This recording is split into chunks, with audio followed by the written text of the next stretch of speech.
حروف مدہ کے جتنا تھوڑا سا کھینچ کر پڑھیں گے.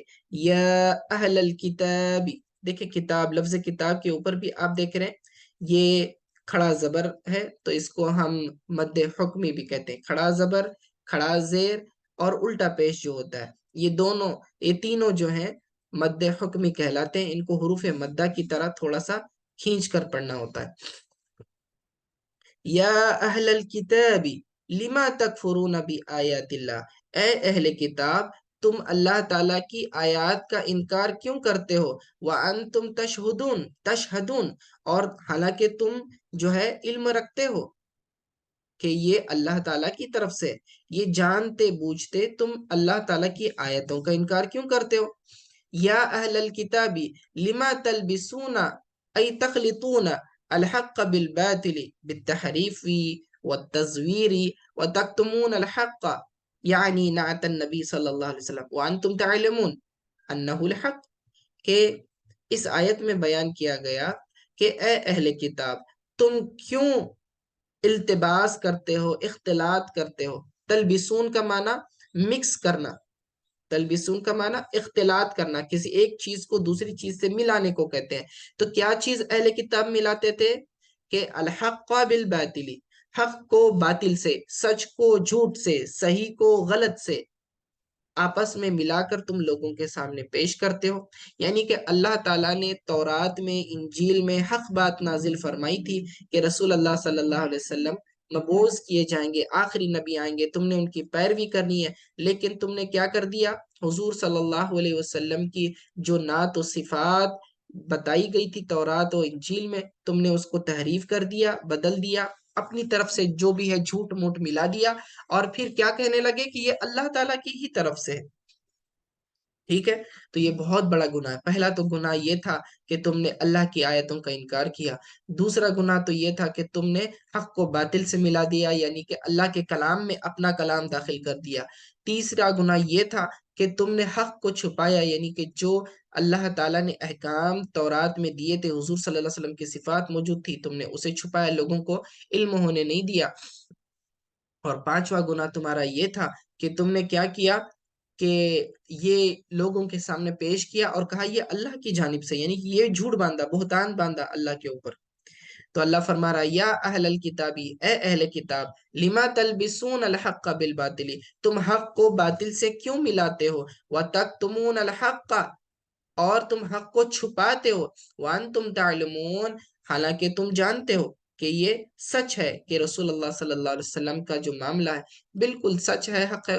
یہ جانتے بوجھتے تم یہ ہمت ایسی کیوں کرتے ہو؟ وقالت طائفة من اہل الکتاب، دوبارہ لفظ طائفہ آیا، طائفہ یعنی گروہ. وقالت، اور کہا، طائفة من اہل الکتاب، اہل کتاب میں سے ایک گروہ نے یہ کہا، یعنی کہ یہود میں سے بعض لوگوں نے کہا، آمنوا بالذی انزل علی الذین آمنوا، کہ ایمان لے آؤ اس چیز پر جس پر مومنین نے ایمان لایا ہے، یعنی کہ قرآن. وجہ النہاری، دن کے اول حصے میں. وَقْفُرُوا بِهِ آخِرَهُ، اور دن کے آخری حصے میں تم اس سے انکار کرو، یعنی کہ اس سے پھر جاؤ. لَعَلَّهُمْ يَرْجِعُونَ، تاکہ وہ مؤمنین جو ہے اپنے دین سے رجوع کر جائیں، پلٹ جائیں. اب یہ دیکھیں کتنا عجیب معاملہ اور کتنا بے ڈھنگا پن تھا ان کا، کہ یہود جو ہے مسلمانوں کو، مومنوں کو اپنے دین میں، اپنے حوصلوں میں کمزوری پیدا کرنے کے لیے آئے دن ہر طرح کی سازشیں، مکر و فریب سے کام لیا کرتے تھے. ایک نئی سازش کا انہوں نے انوینشن کیا، اور وہ یہ تھا کہ انہوں نے کہا یہود سے کہ تم جھوٹ موٹ کے مسلمان بن جاؤ. صبح کے اول حصے میں تم نے کیا کرنا ہے؟ یہ کہنا کہ جو قرآن نازل ہوا ہم اس پر ایمان لے آئے. جب شام ہو جائے تو تمام کا تمام گروہ مل کے ایک ساتھ کیا کر لے؟ اس سے پھر جائے، کہے کہ ہم نے کمپیر کر کے دیکھ لیا کہ یہ جو ہے قرآن سچا نہیں ہے اور ہمیں اس پر اعتماد نہیں ہو رہا ہے، اور اس دین کو چھوڑ دو، تاکہ دوسرے مسلمانوں کی ہمتیں پست ہو جائیں اور وہ بھی جو ہے اپنے مذہب سے مکر جائیں اور اسلام سے باز آ جائیں. تو یہ ایک سازش انہوں نے رچی تو اللہ رب العزت نے اس سازش کو اس طرح ناکام کیا کہ اللہ تعالیٰ نے یہ آیت قرآن میں نازل فرما دی رسول اللہ صلی اللہ علیہ وسلم پر، اور ان کا جو پلان تھا وہ پہلے ہی فیل کر دیا۔ اللہ تعالیٰ نے پہلے ہی مسلمانوں کو بتا دیا کہ یہود اس طرح کے سے کرنے والے ہیں، اور تم اپنے دین پر مضبوطی سے قائم رہنا۔ ٹھیک ہے، طائفۃ لفظ چونکہ مؤنث ہے اس لیے قولا کی جگہ قولت ہے۔ ٹھیک ہے، قولت طائفۃ من اہل الکتاب، اور یاد رکھنا کہ اگر فعل ابتدا میں آ جائے، ٹھیک ہے، اس میں ظاہر کے پہلے آ جائے تو آپ واحد بھی لا سکتے ہیں۔ حالانکہ یہ طائفہ جو ہے یہ دلالت کرتا ہے ایک گروہ پر، ٹھیک ہے، لیکن اس کے باوجود فعل واحد لائیں گے اگر ابتدا میں آیا تو۔ وقالت طائفۃ من اہل الکتاب، اور اہل کتاب میں سے ایک گروہ نے یہ کہا، آمنوا بالذی انزل علی الذین آمنوا، ایمان لاؤ اس پر جس پر دوسرے مومنین ایمان لائے، یعنی کہ قرآن پر، وجہ النہار، دن کے اول حصے میں، وکفروا، اور پھر انکار کرو، آخرہ، دن کے آخر حصے میں، لعلہم، شاید کہ وہ، یرجعون، یعنی کہ وہ سے مراد مومنین، شاید کہ وہ مومنین رجوع کر لے یعنی پلٹ جائیں، یعنی دین سے، اسلام سے منحرف ہو جائیں۔ تو اللہ تعالیٰ نے ان کی سازش کو باطل کر دیا۔ وَلَا تُؤْمِنُوا إِلَّا لِمَنْ تَبِعَ دِينَكُمْ، آگے فرما رہا ہے اللہ رب العزت کہ اور یقین نہ لاؤ، یعنی تصدیق نہ کرو، مگر اس کا جو پیروکار ہو تمہارے دین کا۔ ٹھیک ہے، پچھلی آیت میں دیکھو، وَلَا تُؤْمِنُوا، تُؤْمِنُوا، ایمان کا معنی ہوتا ہے تصدیق کرنا۔ ٹھیک ہے، دو چیزیں ہوتی، ایمان کے دو ارکان ہوتے ہیں، ایک ہوتا ہے اقرار باللسان، دوسرا ہوتا ہے تصدیق بالقلب، یعنی زبان سے اقرار کرنا، ایکسپٹ کرنا، اور دل سے مضبوطی سے اس پر یقین کرنا، تصدیق کرنا۔ تو ایمان کا معنی ہوتا ہے تصدیق کرنا مضبوطی سے، ٹھیک ہے، یقین کر لینا، کسی قسم کا شک نہ ہو۔ تو یہاں اللہ نے جو فرمایا نا، وَلَا تُؤْمِنُوا، اور ایمان نہ لاؤ، ایمان نہ لاؤ سے مراد تصدیق نہ کرو، یعنی کہ اگر کوئی شخص تمہارے پاس بات لے کر آ جائے اور تم سے تمہارے دین کے معاملے میں جو ہے گڑبڑ کرنے کی کوشش کرے، تو اللہ رب العزت فرما رہا ہے کہ تم اس کی تصدیق مت کرو، یعنی اس کی بات کا یقین مت کرو، سوائے اس کے جو تمہارے دین کا پیروکار ہے، یعنی کہ اسلام کے معاملے میں کسی غیر مسلم کی بات کا کوئی اعتبار نہیں کیا جائے گا۔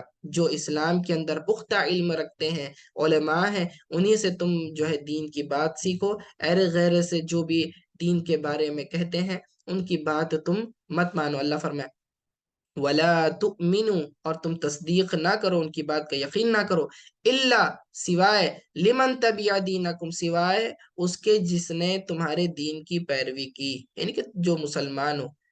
قل، آپ فرما دیجئے، اللہ رب العزت فرماتا ہے رسول اللہ صلی اللہ علیہ وسلم سے کہ یا محمد صلی اللہ علیہ وآلہ وسلم، قل ان الہدا ہدی اللہ، کہ ہدایت تو صرف اللہ تعالیٰ کی ہی ہدایت ہے، کہ ان یؤتا احد مثل ما اوتیکم، یعنی کہ اور وہ ہدایت دین اسلام ہے، جو اس کے سوا ملے وہ گمراہی ہے۔ یہ جملہ معترضہ ہے، ٹھیک ہے، یہ کہ اس کا کہ کسی کو ملے جیسا تمہیں ملا، یعنی کتاب، حکمت اور فضائل، یہ ساری چیزیں جو ہے اللہ رب العزت نے رسول اللہ صلی اللہ تعالی علیہ وسلم کو عطا کی گئی ہیں۔ یہاں پر جو ان ہے، ان لکھا ہوا، یہ اس کا مطلب ہوتا ہے بِأَنَّ يُؤْتَى أَحَدٌ مِثْلَ مَا أُوتِيكُمْ مِنَ الْكِتَابِ وَالْحِكْمَةِ وَالْفَضَائِلِ، اور یہاں ان جو ہے مفعول ہے، وَأَنَّ مفعول تُؤْمِنُوا، ان کا مفعول بتا رہے۔ آگے وَالْمُسْتَثْنَى مِنْهُ أَحَدٌ، اچھا آگے دیکھیں، آگے اللہ تعالیٰ فرما رہا ہے کہ اس آیت کا معنی یہ ہوا کہ اس بات کا اقرار نہ کرو کہ تمہارے دین کے پیروکار کے علاوہ بھی کسی شخص کو نبوت اور دیگر فضائل مل سکتے ہیں، یا یہ کہ کوئی تم پر حجت لا سکے، یعنی کہ مومنین پر غالب آ جائے تمہارے رب کے پاس سے۔ آگے فرمایا نا کہ او یحاجوکم عند ربکم، یا کوئی حجت لے کر، دلیل لے کر تمہارے پاس آ سکے تمہارے رب کے پاس سے، یعنی کہ یوم القیامہ، قیامت کے دن تک۔ قل ان الفضل قل ان الفضل بید اللہ، آپ فرما دیجئے کہ بے شک فضل تو اللہ تعالیٰ کے ہاتھ میں ہے، یؤتیہ من یشاء، جسے چاہے وہ اپنا فضل عطا کرتا ہے، واللہ واسع علیم، اور اللہ تعالیٰ کا فضل بہت زیادہ وسیع ہے اور وہ علیم ہے، جانتا ہے کہ کون اس کا اہل ہے۔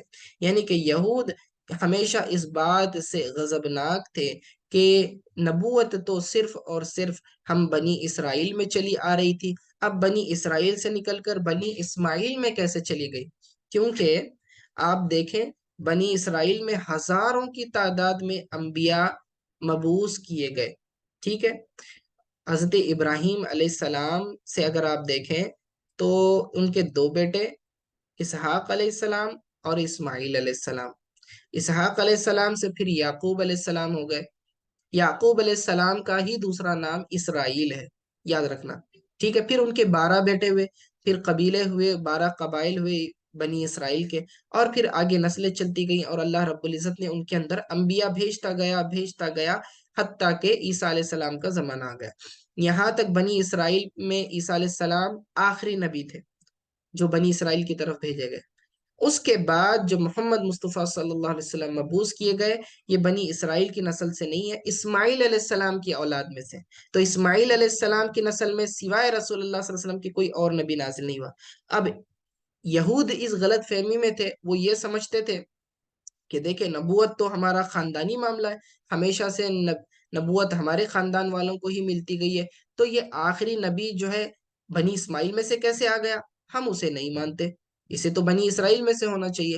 تو اللہ رب العزت فرما رہا ہے کہ یہ اللہ تعالیٰ کا فضل ہے، یہ علم، یہ حکمت، یہ کتاب، یہ فضائل، یہ نبوت، یہ اللہ کا فضل ہے، وہ جسے چاہے دے دے۔ تم اسے پوچھنے والے یا تم اسے بتلانے والے کون ہوتے ہو؟ اللہ فرمائے قل ان الفضل بید اللہ، آپ فرما دیجئے کہ بے شک یہ جو فضل ہے یہ اللہ تعالیٰ کے ہاتھوں میں ہے، یؤتیہ من یشاء، جسے چاہے وہ دے دیتا ہے، اور اللہ تعالیٰ کا فضل بہت وسیع، واللہ واسع، یعنی کہ اس کا فضل کثیر ہے، علیم، اور وہ جانتا بھی ہے کہ کون اس کا اہل ہے، یعنی کسے اللہ نے اپنا فضل عطا کرنا ہے۔ یختص برحمتہ من یشاء، اللہ خاص کر دیتا ہے اپنی رحمت کے ساتھ جسے چاہے، واللہ ذو الفضل العظیم، اور اللہ تعالیٰ بڑے فضل والا ہے، ٹھیک ہے؟ تو آج کے لیے اتنا کافی ہے، آیت نمبر 74 تک ہم نے مکمل کر لیا، آج کے لیے اتنا کافی ہے۔ وصلی اللہ تعالی علی خیر خلقی محمد وآلہ وصحبہ اجمعین برحمتک یا ارحم الراحمین۔